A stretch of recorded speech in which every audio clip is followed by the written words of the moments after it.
Video like जरूर कर लीजिए और ऐसे वीडियो लगातार फ्री में पाने के लिए चैनल को तुरंत सब्सक्राइब कर लीजिए और बेल आइकन को जरूर टैप कर लीजिए ताकि आगे भी सारे वीडियो आपको मिलते रहे। यूट्यूब में फॉलो करते हैं तो प्लीज ये वाला फ्री टेलीग्राम चैनल जरूर ज्वाइन कर लीजिएगा। सारे नोटिफिकेशन सारे अपडेट यहीं पे आते हैं, ध्यान रखिए।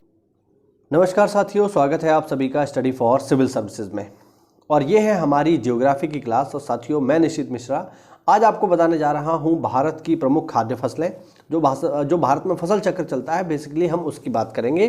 तो जैसा कि हम सब लोग जानते हैं, हमने कई बार इसको पढ़ा है कि भारत में फसल चक्र 3 हिस्सों में बटा हुआ है, जिनके नाम है रबी, खरीफ और जायद।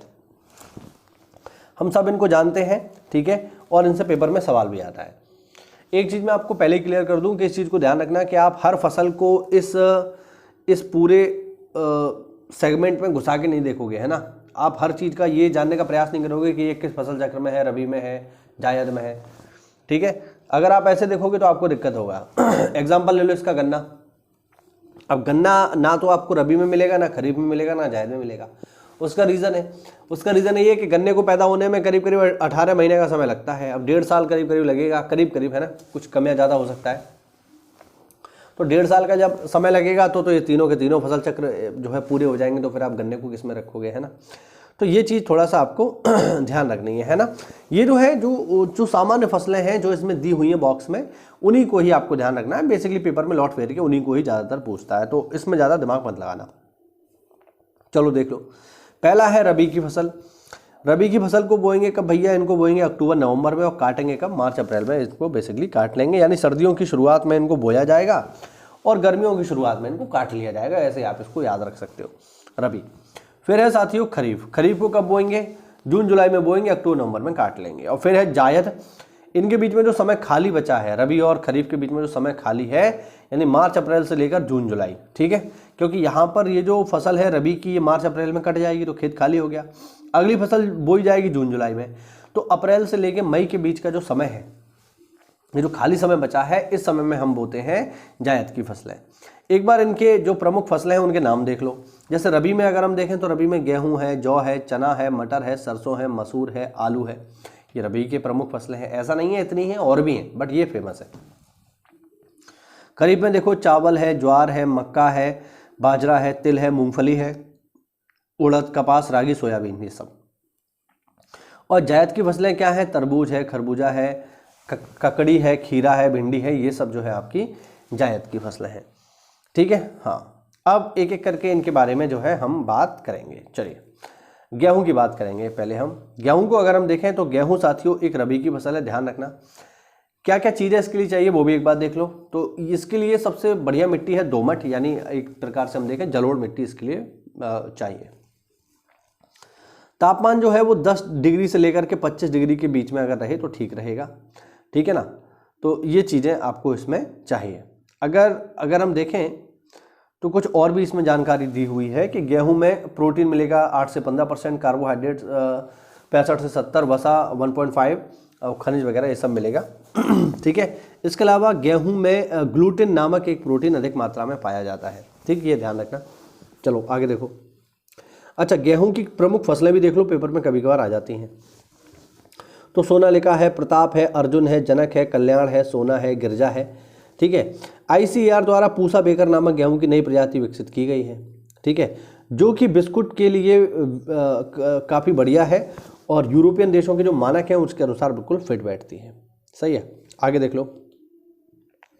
जाड़े में होने वाली जो बरसात होती है, जिसे हम पश्चिमी विक्षोभ के द्वारा जो वर्षा होती है उसकी बात कर रहे हैं यहाँ पे, वो गेहूं की फसल के लिए लाभदायक है। इसके अलावा ट्रिटिकल गेहूं की एक ऐसी प्रजाति है जिसे वैज्ञानिकों द्वारा गेहूं व राई के मध्य संकर करके उत्पन्न किया गया है। मैक्रोनी शुष्क प्रदेश की असिंचित परिस्थितियों के लिए सबसे उत्तम किस्म की प्रजाति है। इसका उत्पादन राजस्थान, गुजरात, मध्य प्रदेश के राज्यों में किया जा रहा है। चलो आगे देखो। आगे देखो जौ की अगर हम बात करें तो जौ एक प्रमुख खाद्य फसल है, ध्यान रखना। मोटे अनाजों में काउंट होता है, सब लोग जानते हैं। इसके लिए मिट्टी कैसी चाहिए? शुष्क तथा बलुई मिट्टी चाहिए, ठीक है। और अगर हम देखें तो इसके लिए बरसात कितनी चाहिए? तो बरसात जो है करीब करीब 70 से 100 सेंटीमीटर की चाहिए। टेम्परेचर करीब करीब 15 से 18 डिग्री के आसपास हो। जौ का जो सबसे प्रमुख उत्पादक राज्य है वो हमारा यूपी है ना, तो फिर थोड़ा इंपॉर्टेंट हो जाता है। इसके अलावा राजस्थान, मध्य प्रदेश, इनमें भी इसका प्रोडक्शन होता है। अगर हम इसकी किस्में देखें तो हिमानी है, ज्योति है, कैलाश है, C164 है, K24 है, RBD 1, ठीक है। और जौ का उत्पादन भारत में इंडस वैली सिविलाइजेशन के टाइम से किया जा रहा है, ये भी थोड़ा ध्यान रखना। आगे देखो चावल। चावल की अगर हम बात करें साथियों, चावल एक उष्णकटिबंधीय फसल है और भारत की जलवायु मानसून में मतलब जो हमारी जलवायु मानसूनी प्रकार की है उसमें इसकी खेती अच्छे से हो जाती है। चावल हमारे देश की प्रमुख खाद्य फसल है, ये भी ध्यान रखना, इंपॉर्टेंट बात है, ये काफ़ी महत्वपूर्ण है, ठीक है। गर्म एवं आर्द्र जलवायु हेतु उपयुक्त होने के कारण इसे खरीफ की फसल के रूप में उगाया जाता है। कृष्णा गोदावरी डेल्टा क्षेत्र में भारत को चावल का कटोरा कहा जाता है, मतलब जो कृष्णा गोदावरी क्षेत्र है इसे भारत का चावल का कटोरा कहा जाता है। अगर हम देखें कि इसको उगाने के लिए हमें क्या क्या चाहिए, तो इसके लिए हमें जो है चिकनी मिट्टी चाहिए होगी बेसिकली। बरसात की अगर हम बात करें तो 75 से 200 सेंटीमीटर तक बरसात चलेगी और टेम्परेचर जो है 20 से 27 डिग्री के आसपास होगा। इसके अलावा पश्चिम बंगाल तथा तमिलनाडु की अगर बात की जाए साथियों, तो यहाँ पर चावल की 3 फसलें उगाई जाती हैं, ओस, अमन तथा बोरो। ध्यान रखना, ओस उगाई जाती है सितंबर अक्टूबर में, जाड़ा मतलब अमन जो है ये जाड़े में उगाई जाती है तथा बोरो जो है गर्मी में उगाई जाती है, ठीक। इसके अलावा ध्यान रखना, धान की पहली जो बोनी प्रजाति थी साथियों, इसका नाम था जया, ये देख लेना एक बार। और चावल अनुसंधान जो केंद्र है ये कटक में है, उड़ीसा में, ठीक। आगे देखो, वैज्ञानिकों ने जीन परिवर्तन करके विटामिन ए की कमी को दूर करने वाले चावल का विकास किया है। इस चावल का नाम गोल्डन राइस रखा गया है, ठीक है, जिसमें पर्याप्त मात्रा में बीटा कैरोटीन पाया जाता है, ठीक। तो ये थोड़ा सा आप लोग इसमें ध्यान रखना, ठीक है।